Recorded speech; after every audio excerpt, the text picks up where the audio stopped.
Hello friends, स्वागत है आप सभी का हमारे चैनल नॉलेज हब में। तो आज हम यहाँ पर एरिक एरिक्सन की साइको सोशल डेवलपमेंट थ्योरी को डिस्कस करेंगे। तो चलिए बिना किसी देरी के हम शुरू करते हैं। तो हम पहले बात करते हैं एरिक एरिक्सन है कौन। तो इनका पूरा नाम है एरिक होमबर्गर एरिक्सन। इनका जन्म 15 जून 1902 में हुआ था और मृत्यु 12 मई 1994 को हुई थी। देखा जाए तो ये वैसे जर्मनी से हैं, लेकिन बाद में आगे की पढ़ाई के लिए, आगे के काम के लिए वो अमेरिका चले गए थे। और इनका बिगेस्ट कंट्रीब्यूशन है साइको सोशल डेवलपमेंट थ्योरी में, जिन्होंने इनमें 8 स्टेजेस दी है जो हम इस थ्योरी में डिस्कस करेंगे। और दूसरा इसका कंट्रीब्यूशन है पहचान का संकट, कि जब बच्चा किशोरावस्था में आता है तो खुद की आइडेंटिटी को लेकर कन्फ्यूज़न बहुत ज़्यादा रहता है। उनको पहचान में प्रॉब्लम होती है कि वो बच्चा है या फिर बड़ा है। जो इन्होंने 8 स्टेजेस दी है वो यही है कि पहले इन्होंने दी है ट्रस्ट वर्सेस मिसट्रस्ट, दूसरी दी है autonomy versus Shem and doubt, third है इनिशिएटिव वर्सेस गिल्ट, फिर नेक्स्ट है इंडस्ट्री वर्सेस इन्फ्योरिटी, फिर अडोलसेंस में होती है आइडेंटिटी वर्सेस रोल कन्फ्यूज़न, फिर यंग अडल्टहुड में इंटीमेसी वर्सेस आइसोलेशन, फिर जेनरेटिविटी एंड स्टैग्नेशन, फिर लास्ट में होती है इंटीग्रिटी वर्सेस डिस्पेयर। तो इसको हम एक्सप्लेनेशन के साथ डिस्कस करते हैं। तो पहले बात करते हैं ट्रस्ट वर्सेस मिसट्रस्ट, यानी विश्वास बनाम अविश्वास। जो ये स्टेजेस होती है बच्चे में जन्म से 1 वर्ष या 1.5 वर्ष तक होती है। कैसे होती है? क्योंकि इसमें आप देखते हो कि अगर बच्चा रो रहा है तो उस पर सब ध्यान दे रहे हैं, बच्चा अटेंशन लेने की कोशिश कर रहे हैं, तो सब उसकी तरफ देख रहे हैं, तो बच्चे में ऐसे में ट्रस्ट की भावना उत्पन्न होती है। जैसे जो बच्चा होता है depends completely on care givers. If the babies need for food, comfort and security are met consistently, trust develop, if not mistrust develop. यानी जो बच्चा होता है, अगर उसको वो पूरी तरह केयर गिवर्स पर निर्भर रहता है, अगर उसको भूख लग रही है, सुरक्षा या प्यार की ज़रूरत है, तो वो पूरी तरह अपने केयर गिवर्स पर निर्भर रहता है।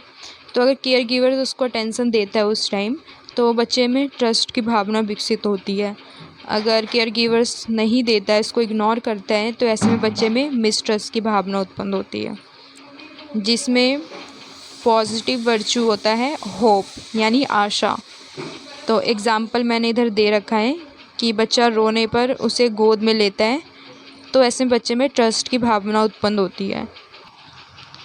यदि इसी के अपोजिट हम देखें तो अगर बच्चा रोता है तो उस पर केयर गिवर ज़्यादा ध्यान नहीं देता, तो ऐसे में बच्चे में मिसट्रस्ट यानी अविश्वास की भावना उत्पन्न होती है।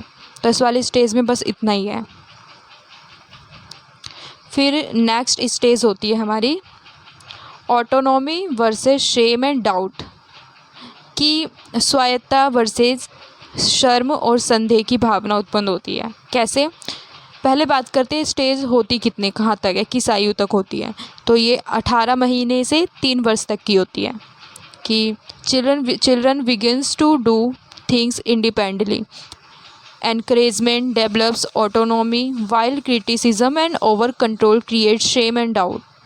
कि जब बच्चा है कुछ भी काम करता है खुद पे एकदम स्वायत्त होकर कर रहा है, तो इसमें बच्चे में ऑटोनॉमी की भावना उत्पन्न होती है। कि अगर कोई इसको क्रिटिसिज्म कर रहा है, क्रिटिसाइज़ कर रहा है, या उसको करने से रोक रहा है, कंट्रोल कर रहा है, तो बच्चे में शेम हो गया, डाउट की भावना उत्पन्न होती है कि मैं कर पाऊँगा या नहीं कर पाऊँगा। तो इसमें पॉजिटिव वर्च्यू होता है विल पावर। आपको मैं जितने भी स्टेजेस बता रही हूँ उसमें आप सबको सभी स्टेजेस का पॉजिटिव वर्च्यू याद रखना है। सीटेट एग्ज़ाम में यही पूछा जाता है। और इसके एग्जाम्पल आप ले सकते हो, जैसे इधर एग्जाम्पल दे रखा है ऑटोनॉमी का, कि तुम खुद जूते पहन सकते हो। कि अगर बच्चे को हम बोल रहे हैं यू कैन डू इट, तुम जूते खुद पहन सकते हो, तुम ये कर सकते हो, तुम अपने बाल खुद से झाड़ सकते हो, अपनी चुटिया बना सकते हो, तो ऐसे में बच्चे में ऑटोनॉमी की भावना उत्पन्न होती है। और अगर हम उससे कुछ नहीं करने देते कि नहीं तुझसे ये बेटा नहीं होगा, तू ख़राब कर देगा, तो ऐसे में बच्चे को शेम और डाउट की भावना उत्पन्न होती है कि मैं ये कर पाऊँगा नहीं कर पाऊँगा। तो इसमें इतना ही है। फिर बात करते हैं नेक्स्ट स्टेज की, इनिशिएटिव वर्सेस गिल्ट, यानी पहल बनाम अपराध बोध। यानी बच्चा इसमें कुछ काम करने को इनिशिएट करता है, अगर वो नहीं कर पाता तो बच्चे में गिल्ट की भावना उत्पन्न होती है। और जो ये एज होती है ये 3 से 6 वर्ष तक के बीच की होती है। Children become curious and take initiative, encouragement helps them develop confidence while and discouragement leads to guilt. यानी बच्चा कुछ भी काम करता है, कुछ भी इनिशिएट करता है, बहुत क्यूरियस होकर करता है, लेकिन अगर बच्चे में उस काम को करने की कॉन्फिडेंस है, एनकरेजमेंट है, हम बच्चों को एनकरेज करें कि हाँ तुम कर सकते हो, तो बच्चे में इनिशिएटिव बच्चा करेगा, इनिशिएट करेगा, कोशिश करेगा करने की। अगर हम पहले ही बच्चे को डिस्करेज कर देते कि नहीं तुझसे नहीं होगा ये, तो ये बच्चे को गिल्ट की ओर ले जाता है। तो इसलिए इनिशिएटिव वर्सेस गिल्ट है। अगर बच्चे को कुछ करने के लिए एनकरेज करेंगे, मोटिवेट करेंगे तो इनिशिएट की ओर जाएगा। अगर हम नहीं करने देंगे, डीमोटिवेट करेंगे तो गिल्ट की ओर जाएगा। तो इसका पॉजिटिव वर्च्यू होता है पर्पस, यानी उद्देश्य। अगर बच्चा कुछ कर रहा है तो अपनी लाइफ में कुछ पर्पस बनाता है, उद्देश्य बनाता है। तो एग्जाम्पल है इधर, बच्चा कहे मैं कहानी सुनूंगा, तो ये इनिशिएटिव कर रहा है कि वो सुनना चाहता है, कुछ इनिशिएट कर रहा है। अगर हम बोल देते हैं, बच्चा बोलता है कहानी सुनूंगा, पर हम बोलते हैं नहीं चुप रहो तुम गलत हो, तो बच्चे में गिल्ट की भावना उत्पन्न होती है। फिर है next stage, fourth stage, industry versus inferiority, यानी परिश्रम बनाम हीनता। नाम से पता चल रहा है बच्चा परिश्रम करता है, अगर परिश्रम नहीं कर पाता तो बच्चे में इन्फीरियरिटी यानी हीनता की भावना उत्पन्न होती है। ये स्टेज 6 से 12 वर्ष के बीच की होती है। जैसे school age children work hard to learn new skills, जो भी स्कूल के बच्चे होते हैं वो ज़्यादा हार्ड वर्क क्यों करते हैं, कुछ नई नई स्किल्स सीखने के लिए। Success develop competence while repeated failure creates feelings of inferiority. अगर बच्चे में कुछ भी काम कर रहा है बच्चा, अगर बच्चे में बार बार फेल हो जा रहा है, सक्सेस नहीं हो पा रहा है, तो ऐसे में बच्चे में इन्फीरियरिटी यानी हीनता की भावना उत्पन्न होती है। तो इसमें पॉजिटिव वर्च्यू होता है कॉन्फिडेंस यानी योग्यता। तो जैसे एग्जांपल है इधर, शिक्षा ने बच्चों को अप्रिशिएट किया तो बच्चे में इंडस्ट्री यानी परिश्रम की भावना पैदा होगी कि बच्चा सोचेगा कि हाँ टीचर ने मुझे अप्रिशिएट किया है तो मैं इससे और बेटर कर सकता हूँ, नेक्स्ट टाइम से मैं और अच्छा करूँगा। अगर बार बार हम कंपेयर करते हैं कि नहीं बेटा तेरे से अच्छा तो उस लड़की ने किया है, बार बार बच्चे को हम क्रिटिसाइज़ कर रहे हैं, तो ऐसे में बच्चे में इन्फीरियरिटी की भावना उत्पन्न होती है। तो इसमें इतना है। फिर है 5 stage, identity versus role confusion. तो एज है ये 12 से 18 वर्ष की। ये किस में होता है, 12 से 18 स्टेज अडोलसेंट यानी किशोरावस्था में होती है, कि जो भी किशोरावस्था वाले बच्चे होते हैं explore who they are and what they want to become. Successful exploration leads to identity while confusion leads to uncertainty. यानी जो एडोलसेंस होते हैं, बच्चा जब 12 से 18 के बीच में होता है तो बच्चा खुद को जो चाहता है वैसा बनाना चाहता है। अगर वो कुछ एक्सप्लोर कर रहा है, खुद को जान रहा है, तो उसमें आइडेंटिटी की भावना उत्पन्न होती है। इसी के अपोजिट देख के बच्चा कंफ्यूज है तो ऐसे में बच्चों में कन्फ्यूज़न की भावना उत्पन्न होगी, भ्रम पैदा होगा। तो इसमें पॉजिटिव वर्च्यू होता है फिडेलिटी, कि मैं जैसे बच्चे इस स्टेज में वो ज़्यादातर हम किशोरावस्था में बच्चे खुद का गोल डिसाइड कर लेते हैं। बच्चा बोलता है मैं टीचर बनना चाहता हूँ, तो बच्चा यहाँ पे अपनी आइडेंटिटी बना रहा है। अगर बच्चे से हम पूछते हैं तुम क्या बनना चाहते हो, अगर बच्चा बोलता है मुझे नहीं पता मैं क्या बनूंगा, तो इसमें ऐसे में बच्चा रोल कन्फ्यूज़न है उसमें कि क्या बनना है उसको। तो स्टेजेस में बस यही है। फिर है 6th stage, intimacy versus isolation, यानी निकटता बनाम एकाकीपन। यानी बच्चा किसी के साथ रहता है, अगर इससे बच्चे को होप नहीं मिलती है, पॉजिटिव वर्च्यू नहीं मिलता है, तो बच्चा आइसोलेशन की ओर चला जाता है। ये स्टेज है 18 से 40 वर्ष के बीच। इसमें यंग अडल्ट आते हैं, जैसे young adult seek close relations, successful relationship leads to intimacy while failure leads to isolation. यानी जो अडल्ट होते हैं वो इस टाइम मतलब ज़्यादा किसी के क्लोज़ आने लग जाते हैं अपने पार्टनर के रिलेशनशिप में। तो जो सक्सेसफुल रिलेशनशिप होता है वो इंटीमेसी यानी साथ रहने की ओर बढ़ता है। अगर सक्सेसफुल नहीं हो रहा, फेल हो रहा है उनके बीच का रिलेशन, तो वो आपस में अलग हो जाएंगे, तो यानी आइसोलेशन उत्पन्न होता है। इसमें पॉजिटिव वर्च्यू कौन सा होता है? लव, प्रेम। एग्जाम्पल इधर दिया हुआ है, अच्छे फ्रेंड हैं या फिर लाइफ पार्टनर है, दोनों के बीच में अच्छा संबंध है तो इंटीमेसी की ओर जाएगा। अगर उनके बीच सोशल गैप है, अकेलापन है, तो आइसोलेशन की ओर जाएगा। तो इसमें आप बस पॉजिटिव वर्च्यू याद रखना, लव है। फिर है 7th stage, generativity versus stagnation. Age होती है 40 से 65 वर्ष के बीच। Adult contribute to society, family and future generation. Contribution leads to generativity while lack of purpose leads to stagnation. यानी बच्चा इसमें जेनरेटिविटी की ओर जाता है या तो स्टैग्नेशन, यानी इसमें जो इसमें बच्चा नहीं है, अब जो बच्चा है वो अडल्ट हो गया है, बड़ा हो गया है। कौन सी एज में है? 40 से 65 की। तो इसमें जो अडल्ट है अपना ज़्यादातर कंट्रीब्यूट सोसाइटी हो गई, फैमिली हो गई, और जो भी उसकी फ्यूचर जनरेशन आने वाली पीढ़ी है उसको कंट्रीब्यूट करता है। अगर वो कंट्रीब्यूट को लीड करता है तो वो जेनरेटिविटी की ओर जाता है। अगर उसमें कुछ भी पर्पस की कमी है, कुछ भी पर्पस लीड्स नहीं कर पा रहा, तो स्टैग्नेशन यानी ठहराव की ओर जाता है। तो इसमें पॉजिटिव वर्च्यू है केयर यानी देखभाल। बच्चे का मार्गदर्शन करता है, बच्चे को गाइड करता है, काउंसलिंग करता है, तो वह जेनरेटिविटी की ओर जाता है।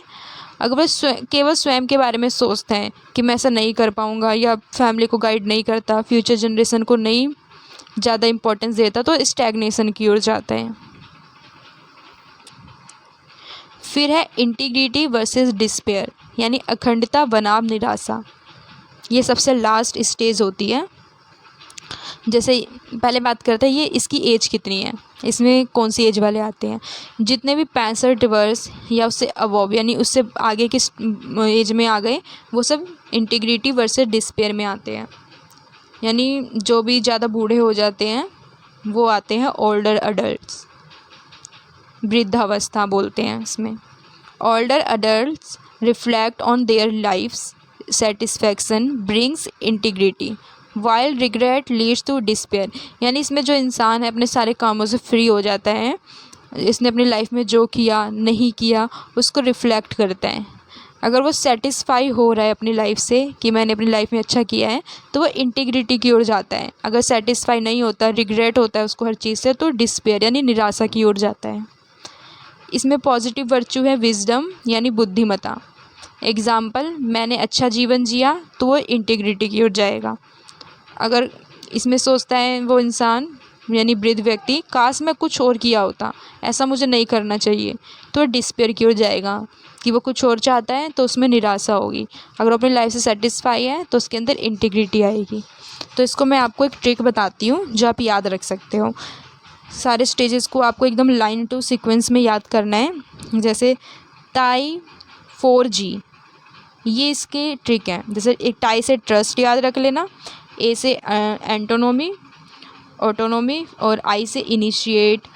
जैसे I4 है तो एक आई से इनिशिएट, सेकंड आई से इंडस्ट्री, थर्ड से आइडेंटिटी और 4 से इंट्रोवर्ट। फिर GE है तो G से जेनरेटिविटी और लास्ट में है E, तो आप इससे याद रख सकते हो इक्वालिटी या फिर इंटीग्रिटी।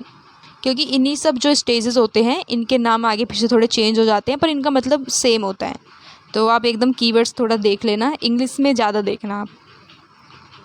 तो एक बार हम यहाँ पे शॉर्ट में डिस्कस कर लेते हैं अभी तक हमने क्या पढ़ा। तो जो एरिक एरिक्सन के साइको सोशल स्टेजेस हैं उसमें पहले हमने पढ़ा था ट्रस्ट वर्सेस मिसट्रस्ट, जिसमें पॉजिटिव वर्च्यू होप होता है। जो ट्रस्ट होता है that's basic needs such as nourishment and affection will be met, यानी बच्चे में ट्रस्ट की भावना उत्पन्न होती है होप से। अगर बच्चा कुछ चाह रहा है, केयर गिवर्स पर अट्रैक्ट हो रहा है, उसको दे रहा है, मतलब बच्चा रो रहा है गोदी में आने के लिए, तो केयर गिवर्स ने उसको भरोसा दिया, उसको गोदी में उठा लिया, तो ऐसे में बच्चे में ट्रस्ट की भावना उत्पन्न होती है। फिर सेकंड है autonomy versus Shem and doubt. इसमें विल वर्च्यू है, develop a sense of independence in many task, कि बच्चा इंडिपेंडेंटली मैनी टास्क करने लग जाता है, तो उसमें ऑटोनोमी की भावना डेवलप होती है। अगर नहीं कर पाता है तो बच्चा शेम और डाउट की ओर जाता है। फिर है थर्ड, इनिशिएटिव वर्सेस गिल्ट। इसमें पॉजिटिव वर्च्यू होता है purpose, take initiative on some activities, कि बच्चा कुछ भी एक्टिविटीज़ को करने के लिए इनिशिएट करता है। मे डेवलप गिल्ट व्हेन अनसक्सेसफुल और बाउंड्रीज ओवर स्टेप्ड, अगर बच्चा उस काम को नहीं कर पा रहा है, अनसक्सेसफुल हो रहा है, तो बच्चे में गिल्ट की भावना आ जाती है। फिर नेक्स्ट है इंडस्ट्री वर्सेस इन्फीरियोरिटी। इसमें होता है develop self confidence in abilities when competent और sense of inferiority when not, कि इसमें जो बच्चा है किसी भी काम को करने के लिए उसके अंदर सेल्फ कॉन्फिडेंस आ जाता है। अगर सेल्फ कॉन्फिडेंस आ रहा है तो बच्चा कर रहा है, तो बच्चे में कॉम्पिटेंस की भावना उत्पन्न होती है। अगर नहीं कर पाता तो बच्चे इन्फीरियोरिटी की ओर जाता है। फिर नेक्स्ट है आइडेंटिटी वर्सेस कंफ्यूजन, यानी ये एडोलसेंस में होता है 12 से 18। इसमें पॉजिटिव वर्च्यू होता है fidelity, experiment with and develop identity and role, यानी बच्चा एक्सपेरिमेंट करता है इस स्टेज में और खुद के प्रति आइडेंटिटी और रोल डेवलप करता है। अगर बच्चे ने खुद की आइडेंटिटी बना ली तो वो आइडेंटिटी की ओर जाएगा, अगर नहीं बन पाए, उसमें रोल कन्फ्यूज़न है, तो बच्चा कन्फ्यूज की ओर जाएगा। तो इसमें पॉजिटिव वर्च्यू याद रखना फिडेलिटी है। फिर है नेक्स्ट इंटीमेसी वर्सेस आइसोलेशन, यानी इसमें पॉजिटिव वर्च्यू है love, establish intimacy and relationship with others, यानी अपने पार्टनर के साथ इंटीमेसी रिलेशनशिप इस्टेब्लिश होता है। अगर इसके पॉजिटिव इनमें नहीं होता है तो वो आइसोलेशन की ओर जाते हैं, जिसमें पॉजिटिव वर्च्यू लव होता है। फिर नेक्स्ट है जो मिडल एज में होता है 30 से 64 के वर्ष के बीच, generativity versus stagnation, contribute to society and be part of a family. इसमें जो अडल्ट है, क्योंकि बच्चा अब अडल्ट हो गया इस स्टेज में, तो इसमें बच्चा कॉन्ट्रीब्यूट करता है सोसाइटी को कि वो क्या कर सकता है सोसाइटी के लिए अच्छा और अपनी फैमिली के लिए। तो इसमें पॉजिटिव वर्च्यू होता है केयर। फिर है वृद्धावस्था आती है, यानी वृद्ध लोग, ओल्ड एज जो 65 से आगे की होती है, जिसमें integrity versus despair. Positive virtue होता है विजडम, यानी बुद्धिमत्ता। इसमें आप शॉर्ट में ऐसे बोल समझ सकते हो कि इसमें जो वृद्ध हैं यानी ओल्ड एज व्यक्ति हैं, वो अपनी पूरी लाइफ का रिफ्लेक्ट करता है कि अब तक उसने अपनी लाइफ में क्या किया है। अगर उसने कुछ अच्छा किया है, उसको सेटिस्फाई कर रहा है, तो वो सेटिस्फेक्शन होगी उसके अंदर, तो वो इंटीग्रिटी की ओर जाता है। अगर इसके पॉजिटिव उसमें सेटिस्फेक्शन नहीं आ रहा है तो वो डिस्पेयर यानी निराशा की ओर जाएगा। फिर हमने जो ये थ्योरी पढ़ी, इसकी एजुकेशन इम्प्लीकेशन क्या है कि हम एजुकेशन में कैसे यूज़ कर सकते हैं। तो विद्यार्थियों में आत्मविश्वास विकसित करना चाहिए हमें, कि बच्चे में पॉजिटिव वर्च्यू उत्पन्न हो। स्वतंत्र कार्य करने की अपॉर्चुनिटी देनी चाहिए, बच्चों को रोको टोका टाकी नहीं करनी चाहिए। फिर है रचनात्मक गतिविधियों को बढ़ावा देना, कि बच्चे में जो भी क्रिएटिविटी एक्टिविटीज़ हैं बच्चों को उनको करने को छोड़ दो। सफलता के अनुभव प्रदान करना, अगर बच्चा क्लास में कुछ अच्छा कर रहा है, सक्सेस हो रहा है अपने कार्य में, तो ऐसे एक्सपीरियंस बच्चों को अदर्स स्टूडेंट के साथ शेयर करवाना चाहिए और बच्चों को अप्रिशिएट भी करना चाहिए। फिर है पहचान निर्माण में मार्गदर्शन, कि बच्चों को गाइड करना चाहिए कि वो क्या आइडेंटिटी बना सकते हैं और उनका फ्यूचर गोल क्या है। वो टीचर बनना चाहते हैं, डॉक्टर बनना चाहते हैं या वकील या क्या बनना चाहते हैं, उनकी आइडेंटिटी बताना उनको इसी एज में, यानी जब बच्चा अडोलसेंस वाली स्टेज में चला जाता है तो उसी में बच्चे को आइडेंटिटी बतानी चाहिए उनकी, ये बच्चा खुद एक्सप्लोर करे। फिर है जो हमने ये थ्योरी पढ़ी, इसकी कुछ आलोचनाएं की गई है। तो यहाँ पर हम इस थ्योरी की क्रिटिसिज्म को डिस्कस करेंगे। तो पहला क्रिटिसिज्म है theory is difficult to test scientifically, कि जो ये थ्योरी है एरिक एरिक्सन ने जो थ्योरी दी है, इसको साइंटिफिकली हम डिफ़िकल्ट है टेस्ट करने में। कि ये किसने कहा है, इसके आलोचक कौन है, जॉन सी कॉमर। तो इन्होंने कहा है कि जो एरिक्सन के सिद्धांत की जो अवधारणा है, इसमें जो इन्होंने पॉजिटिव वर्च्यू दिया है, जैसे होप हो गया, आइडेंटिटी हो गया, फिडेलिटी हो गया, ये सब एब्स्ट्रैक्ट है, इसको रियल लाइफ में लाना मुश्किल है और ये वैज्ञानिक यानी साइंटिफिकली प्रूव भी नहीं है, इसको डिफ़िकल्ट टू मेजर साइंटिफिकली। फिर सेकंड है इनका लैक ऑफ एम्पेरिकल एविडेंस, यानी इसमें कुछ भी एविडेंस नहीं है, इसमें कुछ भी शोध प्रमाण हमें नहीं प्राप्त हुए हैं। ये किसने कहा है? पॉल बाल्टेज ने, कि सिद्धांत के कई दावों को पर्याप्त शोध प्रमाणों से सिद्ध नहीं किया गया है। फिर तीसरी इनकी आलोचना की गई है कि कल्चर वाइज्ड है। ये किसने कहा है? जेरोम ब्रूनर ने और अन्य आलोचककर्ताओं ने भी कहा है कि जो ये सिद्धांत है मुख्य रूप से वेस्टर्न सोसाइटी पर आधारित है, जबकि संस्कृतियों में विकास का कर्म और अनुभव समान नहीं होता है। तो इन्होंने टोटली किस पर बेस्ड बताया है? ये वेस्टर्न कल्चर वैल्यूज़ पर।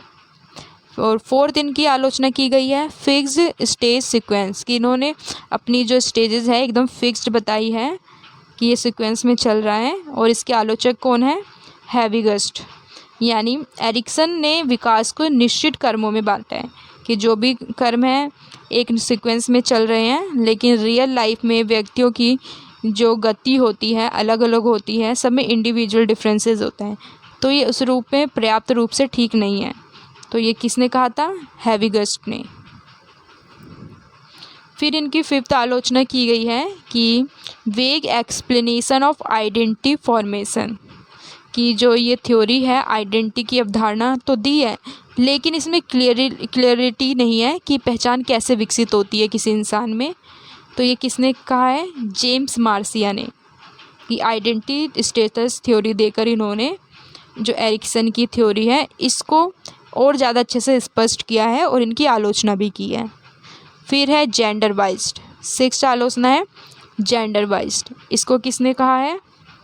कारोल ने, कि जो गिलिगन हैं, कारोल गिलिगन, इनका मानना था कि जो एरिक्सन का सिद्धांत है ये ज़्यादातर पुरुषों के एक्सपीरियंस पर बेस्ड है, इसमें महिलाओं की कोई भी एक्सपीरियंस को नहीं लिया गया है।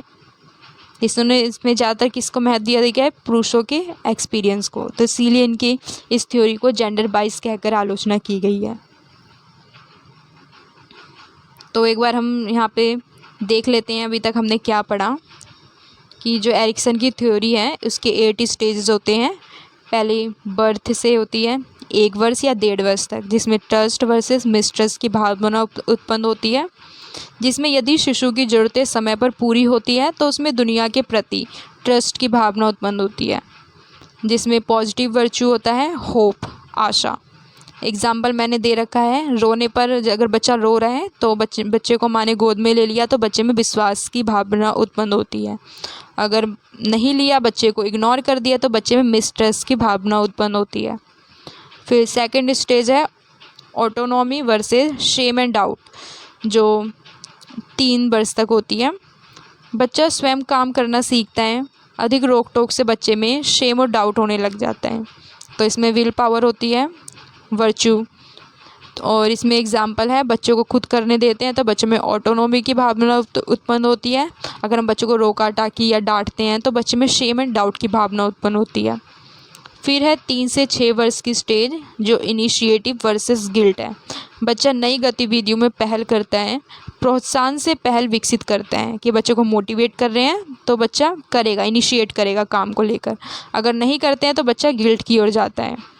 तो इसमें पॉजिटिव वर्च्यू है पर्पस। अगर बच्चे को हम कुछ इनिशिएट करने को मोटिवेट कर रहे हैं तो बच्चे में पर्पस की भावना उत्पन्न होती है, यानी पर्पस वर्च्यू आता है। तो प्रश्न पूछने दें, नई चीज़ें करने दें, तो बच्चा इनिशिएट कर रहा है। बच्चा क्वेश्चन पूछ रहा है हमसे तो हम बोलते हैं हाँ और पूछो, इसका आंसर भी दे रहे हैं हम, तो बच्चा इनिशिएट कर रहा है। अगर बात बात में हम डांटते कि ये क्वेश्चन पूछ लेते, ये कहाँ से क्वेश्चन लेकर आ जाते हो, सही से नहीं पूछते, तो ऐसे में बच्चे में गिल्ट की भावना उत्पन्न होती है। फिर नेक्स्ट स्टेज है 6 से 12 इंडस्ट्री वर्सेस इन्फीरियरिटी, यानी विद्यालय में सफलता से योग्यता की भावना विकसित होती है। यानी बच्चा कुछ भी कर रहा है, अगर सक्सेस हो रहा है तो बच्चे में कॉम्पिटेंस की भावना उत्पन्न होती है। अगर बच्चा नहीं कर रहा है तो बच्चे में इन्फीरियरिटी की भावना उत्पन्न होती है। जैसे बच्चे ने क्लास में कुछ अच्छा किया, मेहनत किया, तो हमने उसको अप्रिशिएट किया तो बच्चे में इंडस्ट्री आएगा। अगर हमने बच्चे की कंपेयर किया दूसरे बच्चों से, क्रिटिसिज्म किया, तो बच्चे में इन्फीरियरिटी की भावना उत्पन्न होती है। फिर है आइडेंटिटी वर्सेस रोल कन्फ्यूज़न, जो 5th स्टेज है 12 से 18। इसमें पॉजिटिव वर्च्यू होता है फिडेलिटी, निष्ठा। जैसे बच्चे ने अपने लक्ष्य को क्लियर कर लिया है तो बच्चे में आइडेंटिटी बनता है। अगर बच्चा खुद कंफ्यूज है, असमंजस्य है, तो बच्चे में खुद के रोल को कन्फ्यूज़न पैदा होती है। कि किशोर अपनी पहचान, रुचि, भविष्य के लक्ष्य खोजते हैं। मार्गदर्शन मिलने पर उनमें आइडेंटिटी क्लियर हो जाता है उनकी। फिर है 18 से 40 वर्ष के बीच इंटीमेसी वर्सेस आइसोलेशन, यानी निकटता बनाम एकाकीपन। इसमें पॉजिटिव वर्च्यू होता है लव, प्रेम, मित्रता, विवाह। अगर प्रेम है, फ्रेंडशिप है, रिलेशनशिप है तो उनमें इंटीमेसी होता है। अगर नहीं है, इसका पॉजिटिव है, तो दोनों अलग हो जाते हैं, आइसोलेशन। युवा वयस्क गहरे और अर्थपूर्ण संबंध बनाते हैं एक दूसरे के साथ। संबंधों से निकटता, असफलता से एकाकीपन। अगर इस संबंध में सक्सेस हो रहे हैं तो उनमें एक दूसरे के प्रति क्लोजनेस आती है, इंटीमेसी आती है। अगर वो नहीं हो पा रहे इसके अपोजिट तो आइसोलेशन आता है। फिर है 7th स्टेज 40 से 65। इसमें है जेनरेटिविटी वर्सेस स्टैग्नेशन। तो इसमें पॉजिटिव वर्च्यू है केयर, समाज में परिवार के लिए काम करते हैं तो बच्चा मतलब जो अडल्ट है उसमें जेनरिटी आता है। अगर वो नहीं करता, सिर्फ अपने बारे में सोचता है, उसमें नेगेटिविटी है, तो उसमें स्टैग्नेशन होता है कि एक जगह ठहराव हो जाता है। व्यक्ति समाज, परिवार और अगली पीढ़ी के लिए योगदान देता है। ना करने पर ठहराव महसूस यानी स्टैग्नेशन महसूस होती है। फिर लास्ट स्टेज है 8 65 से 65 वर्ष या इससे अबव। तो इसमें इंटीग्रिटी वर्सेस डिस्पेयर है। इसमें पॉजिटिव वर्च्यू होता है विजडम, बुद्धिमत्ता, जीवन से संतोष। अगर लाइफ में व्यक्ति सेटिस्फाई हो रहा है कि अब तक उसने अपनी लाइफ में क्या किया है तो उसमें इंटीग्रिटी की भावना आती है। अगर उसको पछतावा हो रहा है कि मैंने कुछ अच्छा नहीं किया तो डिस्पेयर यानी निराशा की ओर जाता है। जो वृद्ध व्यक्ति है अपने जीवन का मूल्यांकन करता है, रिफ्लेक्ट करता है। अगर उसे सेटिस्फैक्शन हो रही है तो इंटीग्रिटी की ओर, अगर उसे पछतावा हो रहा है तो डिस्पेयर की ओर जाता है। बस इतना है इस स्टेज में। और आप ये भी देख सकते हो जो मैंने ऑलरेडी समझा दिया है इसकी क्रिटिसिज्म में क्या क्या कहा गया था आलोचनाएं में, कि वे इसमें साइंटिफिक एविडेंस नहीं है, ये कल्चर वाइज है, और इसमें जो सीक्वेंस है ये बहुत ज़्यादा कर्म है और एकदम कठोर है, और इसमें एब्स्ट्रैक्ट कंसेप्ट है, और इसमें लैंगिक यानी जेंडर वाइज है कि महिलाओं को विकास पर कम ध्यान दिया गया है। इसकी मैंने ट्रिक भी आपको बताई थी, आप कैसे याद कर सकते हो। एक तो इसमें दे रखी है BSPPNSA, इस तरीके से आप याद रख सकते हो, या फिर आप टाई 4G से याद रख सकते हो, जो मैंने आपको थ्योरी में समझा दिया है पिछले वाले स्लाइड में। और आप इसके की पॉइंट्स भी देख सकते हो जो इधर लिखा हुआ है कि विकास पूरे जीवन काल में होता है, हर अवस्था में मनोसामाजिक संघर्ष होता है, यानी व्यक्ति जो भी स्टेज में आता है उनसे साइकोसोशल कॉन्फ्लिक्ट होता है। फिर संघर्ष का सफल समाधान अगर आता है तो बच्चा पॉजिटिव यानी पॉजिटिव वर्च्यू की ओर जाता है। और जो इन्होंने स्टेज दी थी इसमें कुछ क्रम से चल रहे हैं, जिसमें विश्वास, फिर स्वायत्तता, फिर पहल, परिश्रम, पहचान, निकटता, सृजनशीलता, अखंडता आती है। अगर आपको हमारी वीडियो हेल्पफुल लगी है और आपको ये थ्योरी समझ आई है तो प्लीज़ हमारे चैनल को लाइक, शेयर और सब्सक्राइब ज़रूर करें। मिलते हैं नेक्स्ट वीडियो में, तब तक के लिए हैप्पी लर्निंग।